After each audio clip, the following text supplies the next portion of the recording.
இன்றைக்கி நம்ம கிச்சனில் கிட்ஸோட ஃபேவரட் பானிபூரி எப்படி செய்யலான்னு பார்க்கலாமா? அதுக்கு ஒரு குக்கரில் 4 உருளைக்கிழங்கு கட் பண்ணி போட்டுக்கிறேன்.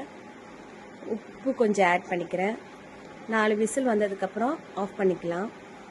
ஒரு மிக்ஸி ஜாரில் அரைக்கட்டு புதினா, அரைக்கட்டு மல்லி இலை, 6 பச்சை மிளகா, ஒரு சின்ன சைஸ் மாங்காவை குட்டி குட்டியாக கட் பண்ணி ஆட் பண்ணிக்கிறேன். கொஞ்சம் உப்பு போட்டுக்கலாம். ஃபஸ்ட்டு கொரப்பாக அரைச்சிட்டு அப்புறம் தண்ணி ஊற்றி அரைச்சிக்கலாம். அதை ஒரு வடிகட்டி வச்சு வடிகட்டி எடுத்துக்கலாம்.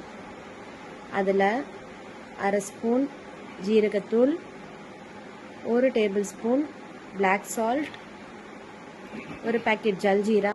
இப்போ அதில் 1/2 லிட்டர் தண்ணி ஊற்றி மிக்ஸ் பண்ணிக்கலாம். இந்த ஸ்டேஜில் உப்பு காரம் எல்லாம் செக் பண்ணிக்கலாம். காரம் சரியாக இருக்குது. ஜல்ஜீரா எனக்கு கொஞ்சம் கம்மியாக இருக்கிறதுனால நான் ஒரு பேக்கெட் ஆட் பண்ணிக்கிறேன். புளிப்பும் கொஞ்சம் கம்மியாக இருக்கிறதுனால 1/2 லெமன் ஆட் பண்ணிக்கிறேன்.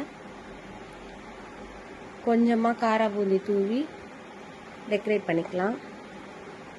இப்போ வேக வச்ச உருளைக்கிழங்குல தோலை எடுத்துட்டு அதில் 1/2 spoon chaat masala, 1/2 spoon chilli powder, கொஞ்சமாக பிளாக் சால்ட் போட்டு மிக்ஸ் பண்ணி எடுத்துக்கலாம். கொஞ்சமாக பானி ஆட் பண்ணிக்கிறேன். இப்போ பூரியை ஃப்ரை பண்ணி எடுத்துக்கலாம்.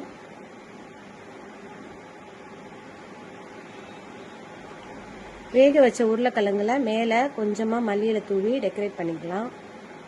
உங்களுக்கு வெங்காயம் வேணும்னா இதுலேயே மிக்ஸ் பண்ணிக்கலாம், இல்லை தனியாக வச்சுக்கலாம்.